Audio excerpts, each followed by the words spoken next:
Queridos irmãos, é com muita alegria que a partir de Roma, cheio do coração, de ação de graças, com tudo que pudemos viver. Ontem tivemos um encontro tão bonito com o Cardeal Cordes. É tão emocionante ver esse homem que acompanhou a fundação da nossa comunidade, muito amigo do diácono Jorge Marie, dos nossos fundadores, e que desde o início que acompanha, que aconselha, sempre que vamos em Roma temos a alegria de estar com ele. E dessa vez ele conseguiu encontrar todo o nosso grupo das consagradas que trabalham na Europa, que evangelizam na Europa e nos darem uma palavra de fogo. E agora, já pela manhã, temos a audiência com o Santo Padre. É tão bonito essas audiências gerais na sala Paulo VI, é um tempo tão forte, ele que tem nos dado essa catequese tão importante sobre o discernimento espiritual. Vai ser um momento certamente de grandes graças. Depois seguiremos para um piquenique na Praça Piazza Navona e hoje estamos na escola de Santo Agostinho e Santa Mônica. Estaremos justamente na igreja onde Santa Mônica está sepultada e também na igreja São Felipe Neri, Santa Inês, São Luís dos Franceses, onde tem esse quadro tão bonito do Caravaggio, e perto dele perto dessa igreja, foi aí que Santa Catarina de Sena expirou, literalmente ela morreu extenuada pela evangelização aos 33 anos, e é bonito porque tem um lugar onde marca justamente esse lugar onde ela entregou-se nos braços do Pai. Então, um dia também em que teremos a missa da nossa beata Helena, que é a fundadora da casa onde nós moramos em Roma, e cada dia 19 justamente celebramos esse bonito memorial da sua vida doada a Deus, uma grande mística e uma grande alma intercessora que sempre cuidou dos pobres, e que temos a graça de morar na casa onde ela passou para os braços do Pai, tá? O seu quarto intacto, as suas relíquias. É muito bonito todo esse caminho que podemos fazer com os santos. Então, todos os santos que nos acompanham aqui da cidade maravilhosa, a cidade de Roma, para nos abrir os tesouros da igreja, que é a espiritualidade, que é o testemunho dos santos até o fim. Os mais diversos santos: Santo Agostinho, um doutor da igreja; Santa Mônica, uma grande intercessora que obteve a conversão do seu filho; e também a beata Helena Aiello, essa mulher que sempre desejou cuidar dos mais pobres, e Jesus lhe concedeu grandes graças de união.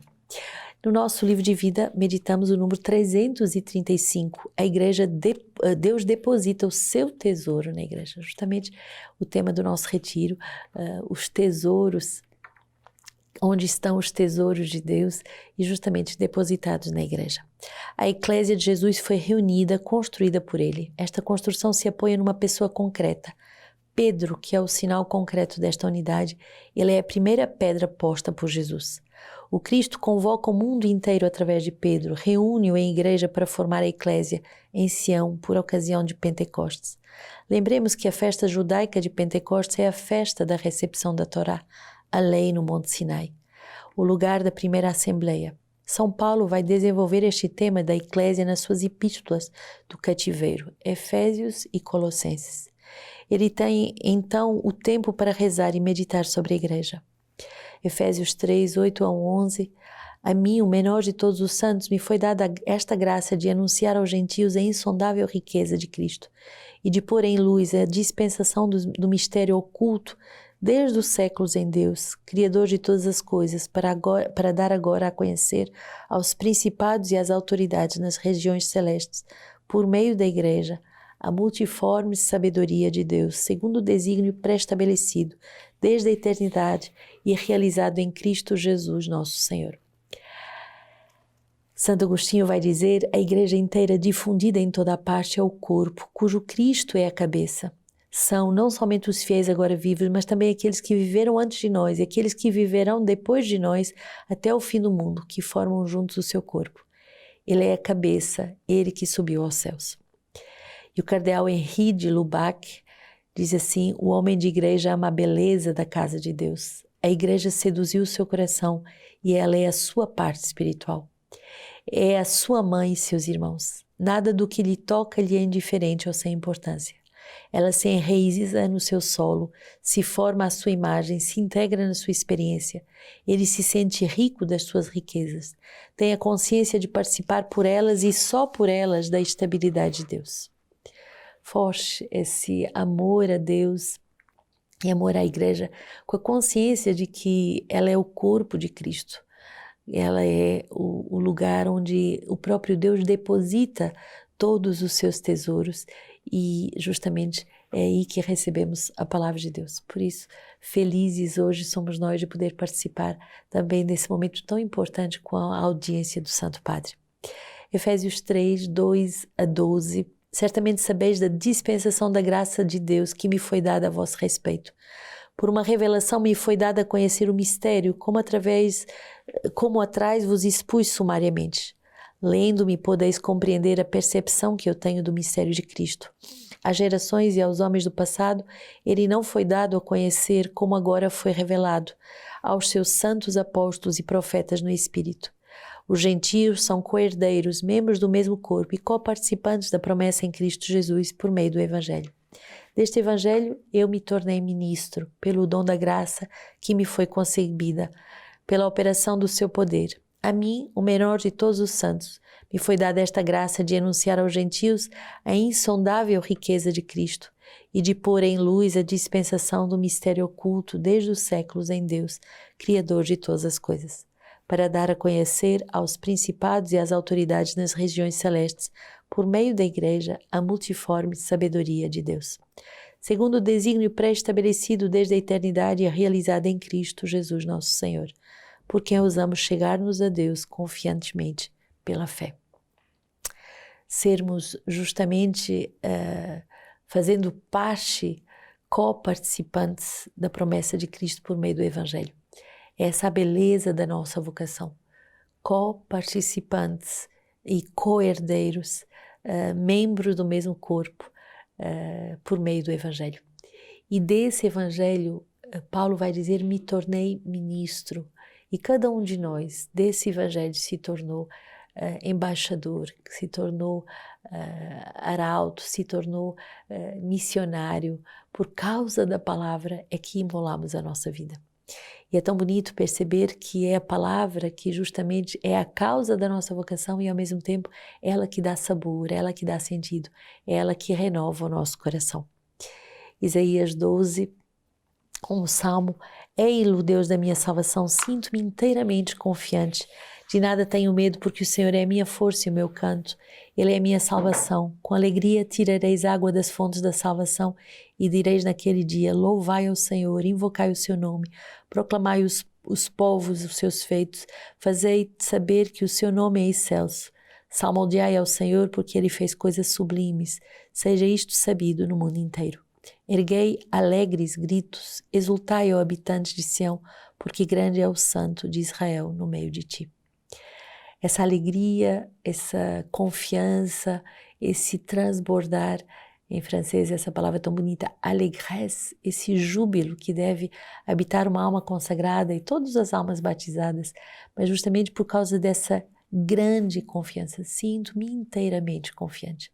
O Senhor que me chamou, o Senhor que me elegeu, o Senhor que me envia, Ele também me assistirá em todas as necessidades, Ele também me guardará em todos os meus caminhos. Lucas 12, 39 a 48. Compreendei isto: se o dono da casa soubesse em que horas viria o ladrão, não deixaria que sua casa fosse arrombada.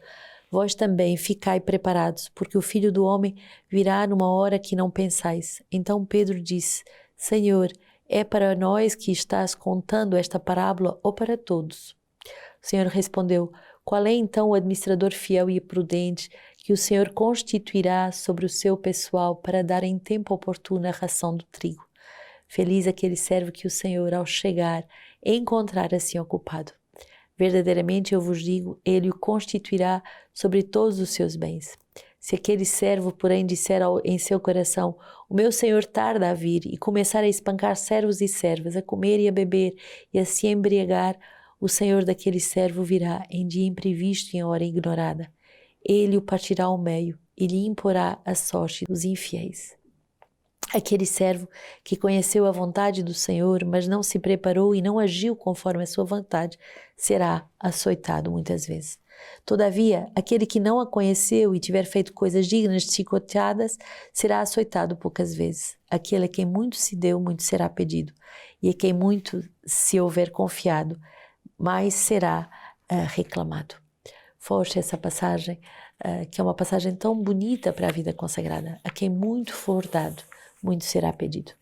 E às vezes podemos dizer, mas meu Deus, Deus está pedindo isso, mas é porque Deus nos deu bem mais, bem mais, bem mais. Então, entremos nessa ação de graças, nessa certeza de que somos chamadas a colaborar e a corresponder ao chamado de Deus, e que a exigência conosco é bem maior, é evidente, porque muito mais recebemos de Deus.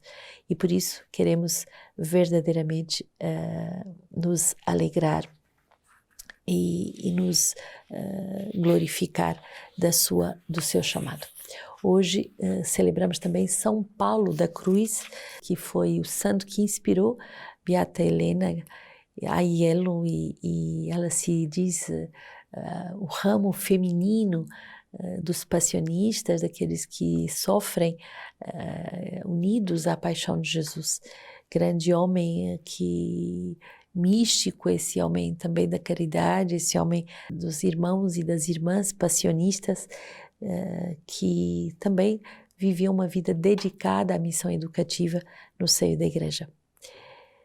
Os escritos hoje de São Paulo da Cruz, ele vai dizer: verdadeiros amigos do crucificado, celebrarei sempre no templo interior a festa da cruz, suportando em silêncio, sem vos apoiar em criatura alguma.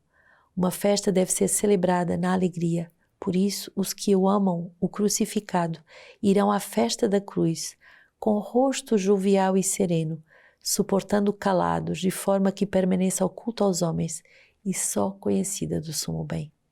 Numa festa há sempre um banquete. As iguarias são a vontade divina, a exemplo de nosso amor crucificado.